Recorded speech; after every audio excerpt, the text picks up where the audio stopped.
बुआ जी किसका रिश्ता है, सीक्वेंस के बारे में बताइए, क्या सीक्वेंस चल रहा है उसके? सीक्वेंस ये चल रहा है कि जो मेरी दोती है, यानी मेरी बेटी की जो बेटी है, उसकी शादी के लिए मैं शुरू दिन से बहुत चिंतित हूँ।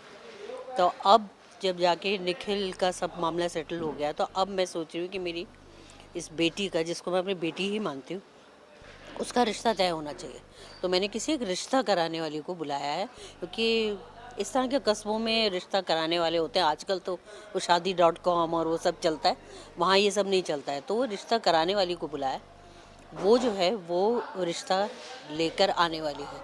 तो मैं घर में साफ़ सफाई कर रही हूँ, उसके स्वागत की तैयारी कर रही हूँ। रिजल्ट के बारे में बताइए, रिजल्ट आप देख रहे हैं, फर्स्ट डिवीजन से पास हो ये सीना, तो क्या आप आगे पढ़ाना चाहेंगे या नहीं? ये बहुत ही मुझे पर्सनली इस बात से बहुत दुख होता है, क्योंकि लड़कियों का ज़्यादा पढ़ा लिखा होना जो है वो एडवांटेज होने की जगह डिसएडवांटेज हो जाता है छोटे शहरों में, छोटी सोच में। और कई बार देखा है तो बड़े बड़े शहरों में भी कुछ घरों में होता है, नहीं चाहते लोग कि हमारी लड़की पढ़े। एक ये कांस्टेंट रिमाइंडर होता है लड़कियों को कि ज़्यादा मत पढ़ो, रिश्ता मिलना मुश्किल होगा।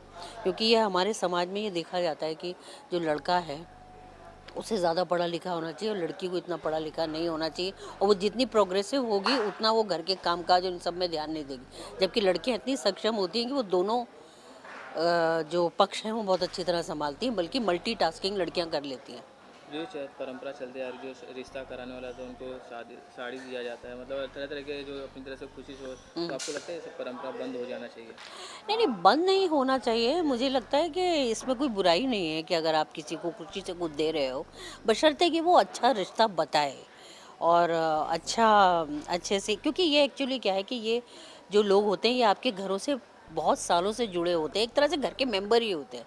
तो आप खुशी से उनको देते हो, हाँ, लेकिन वो आपसे उम्मीद ज़्यादा करने लगे हैं, उसके चक्कर में वो आपको वो गलत रिश्ते और ढंग के रिश्ते ना बताएं, तो ये एक बात अपने आप में गलत है। इस परंपरा को, एक्चुअली परंपरा जब शुरू होती है बहुत अच्छे तरीके से शुरू होती है, लेकिन उसका फिर बाद में बहुत ज़्यादा बिगाड़ हो जाता है और लोग उसको मिसयूज़ करने लगते हैं। जैसे दहेज है, दहेज प्रथा जो है वो एक्चुअली बुरी नहीं है, इन द सेंस कि जब तक कि वो उसकी मांग ना हो और उसके वजह से ही रिश्ते टूटे और तय ना हो कि दहेज कितना मिलेगा। वो लड़की को एक तरह से अपनी तरफ से एक उपहार, कुछ थोड़ा उसकी सिक्योरिटी के लिए उसको दिया जाता है। खुशी से जो माँ बाप दें वो दहेज है, मांग का नहीं है। अच्छा, आगे क्या ट्विस्ट आएगा शो में, उसके बारे में बताएंगे थोड़ा?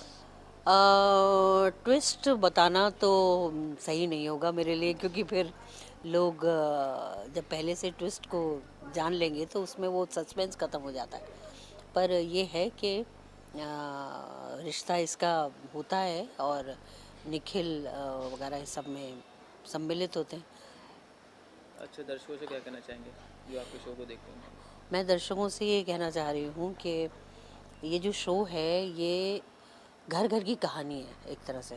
तो आप में इसमें जितने भी कैरेक्टर्स हैं, वो पंडित जी हों, बुआ जी हों, या सीमा हो या निखिल हो, ये सब आपके अपने घरों में हैं।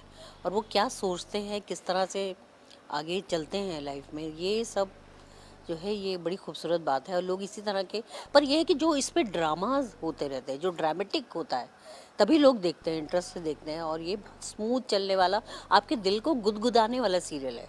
तो कभी आपका मन टेंस हो, आप परेशान हो, तो आप ये सीरियल देखिए, आपको बहुत शांति मिलेगी और अच्छा एहसास भी होगा। Thank you. Thank you. Thank you.